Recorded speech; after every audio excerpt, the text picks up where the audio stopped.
Hello everyone, welcome back to my YouTube channel.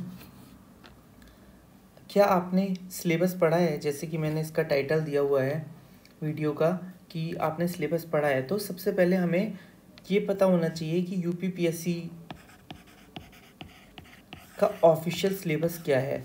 Official syllabus जो भी है वो हमें लाइन बाय लाइन याद होना चाहिए। अगर हमें लाइन बाय लाइन एक एक टॉपिक सब टॉपिक याद रहेगा तो इससे हम अगर कुछ भी पढ़ेंगे ना तो हम रिलेट कर पाएंगे कि हाँ, ये वाला टॉपिक हमारा इस पार्ट में कवर होता है।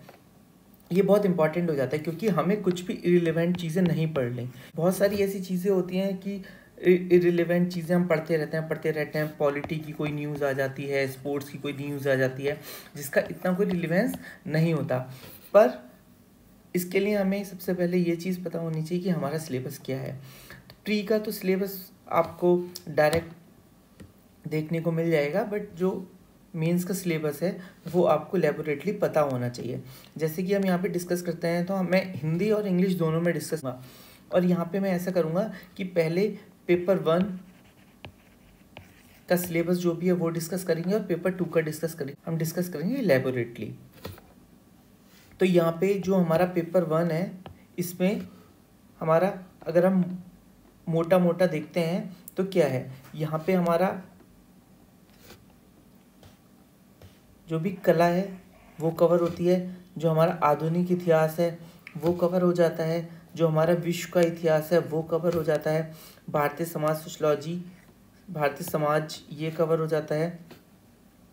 इसके बाद ये हमारा भूगोल कवर हो जाता है। अगर हम ये मोटा मोटा देखते हैं तो ये हमारे पार्ट्स हैं एक पेपर 1 सिलेबस के।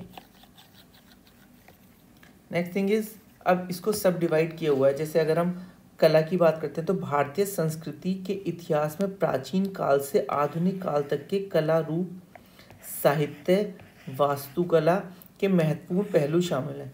तो आपको सबसे पहले ये देखना चाहिए कि क्या क्या हमारे सिलेबस में है। साहित्य एवं वास्तुकला है हमारा। नेक्स्ट क्या है, आधुनिक भारतीय इतिहास। आधुनिक भारतीय इतिहास में कहाँ से कहाँ तक, 1757 से लेके 1947 तक की महत्वपूर्ण घटनाएं क्या हैं, व्यक्तित्व कौन कौन से थे, क्या क्या समस्याएं थी, ये सब चीज़ें।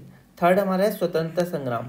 जो भी हमारा स्वतंत्रता संग्राम है उसमें क्या क्या चीज़ें हैं, इसके विभिन्न चरण आएंगे, देश के विभिन्न भागों में से इसमें योगदान आएगा, महत्वपूर्ण व्यक्ति और उनका योगदान आएगा।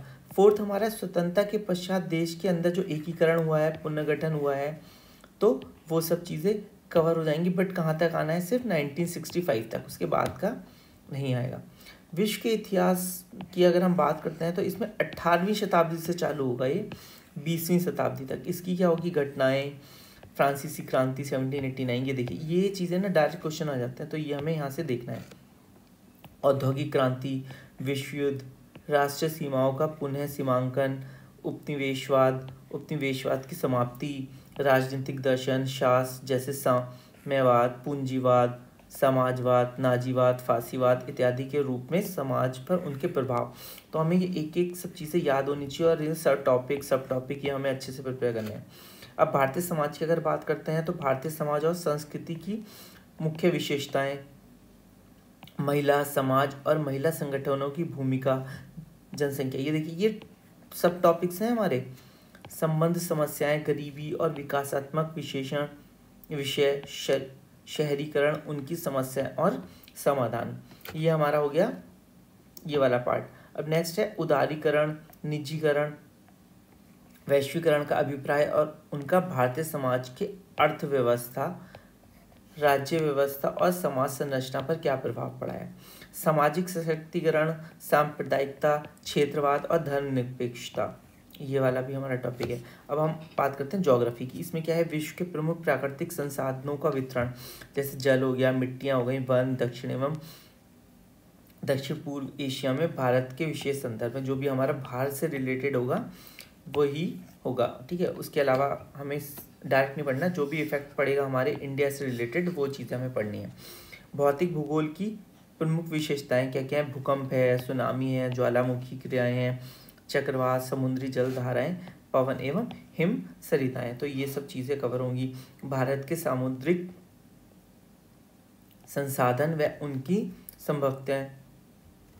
तो ये सब चीज़ें, मानव प्रवास, विश्व की शरणार्थी समस्या, भारत उपमहाद्वीप के संबंध में, मतलब जैसे अगर सपोज बांग्लादेश में कुछ भी क्राइसिस हो रहे हैं, वहाँ के शरणार्थी आते हैं तो वो इंडिया को इफेक्ट करेंगे, तो वो सब चीज़ें यहाँ पे आएंगे। म्यांमार हो गया, जो भी हमारी नेबरिंग कंट्रीज़ हैं। सीमांत तथा सीमाएं, भारत उपमहाद्वीप के संबंध में, महाद्वीप के संबंध में होगा। और जनसंख्या एवं अधिवास, प्रकार एवं प्रतिरूप, नगरीकरण, स्मार्ट नगर एवं स्मार्ट ग्राम। तो आपको ये क्या करना है कि ये बहुत अच्छे से याद कर लेना है, टॉपिक भी सब टॉपिक भी, तो ये आपकी बहुत हेल्प करेगा। अब हम इंग्लिश में भी डिस्कस कर लेते हैं। इंग्लिश में है हमारे जो भी, ये देखिए, यह history of Indian culture will cover this salient aspects of art forms, literature, architecture from ancient to modern times. Modern Indian history क्या में क्या आएगा, 1757 से 1947 significant events, personalities, issues, etc. The freedom struggle में क्या आएगा, it various stages, important contributor or contributions from different part of the country, post independence, consolidation and recognition with in the country till 1965 तक होना चाहिए।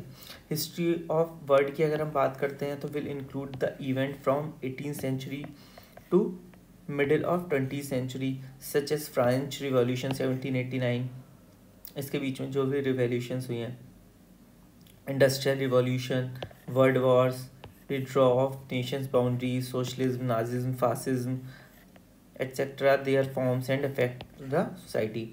अब salient feature पढ़ेंगे हम Indian society के, कल्चर पढ़ेंगे, role of women in society, ये हमारा सोसाइटी वाला पार्ट है, and women's organisation, population and associated issue, poverty and developmental issues, urbanisation, their problems and their remedies, meaning of liberalisation, privatisation, globalisation and their effect on the economy and social structure and polity. तो ये हमारा social वाला part हो गया, social empowerment, communalism, regionalism and secularism. अब हम यहाँ से पढ़ेंगे geography, distribution of major natural resources like water, soil, forest in reference to south and south east Asia with special reference to India, India को effect करनी चाहिए। Factor responsible for the location of industries with special reference to India, कि India में कौन कौन सी जो industries हैं और कहाँ पे वो फ्लरिश कर रही हैं और कहाँ पे स्टैब्लिश्ड हैं। Silent features of physical geography, earthquake, tsunami, volcanic activity, cyclone, ocean current, wind and glacier. Oceanic resources of Indian and their potential, tidal energy, geothermal energy और फोटोनड्यूल्स and all. Humans migration, refugee problem of the world with focus on India, frontier and boundaries with reference to Indian subcontinent, population and settlement type, pattern, urbanization, smart cities and smart village। तो ये आपको आज हम paper 1 का discuss कर रहे हैं, तो पेपर 1 के सारे जो भी आपके टॉपिक सब टॉपिक हैं ये आपको मुँह जवानी याद होने चाहिए, और ये जितना याद होगा तो आपको वही एक, आप उस सीक्वेंस में भी आप अपना सब्जेक्ट को कवर कर सकते हैं, और ये याद होगा तो आपको ये पता चलेगा। करंट अफेयर्स अगर आप कहीं से पढ़ते हैं या कुछ भी अगर आपसे पढ़ते हैं, कोई न्यूज़ सुनते हैं, तो आप रिलेट कर पाएंगे कि हाँ भाई ये इस टॉपिक में इस पेपर में कवर हो जाएगा और ये इस सब टॉपिक का पार्ट है, और आप अपनी नोटबुक में लिख भी सकते हैं। तो इससे क्या होगा कि आपके बिल्कुल रेडी हो जाएगा कि आप जब मेंस में आंसर लिखेंगे तो आप डायरेक्ट एग्जाम्पल लिख सकते हैं। तो आज के लिए इतना ही, हम धीरे धीरे सारे पेपर करेंगे। Thank you so much, like and subscribe for more videos. Thank you so much.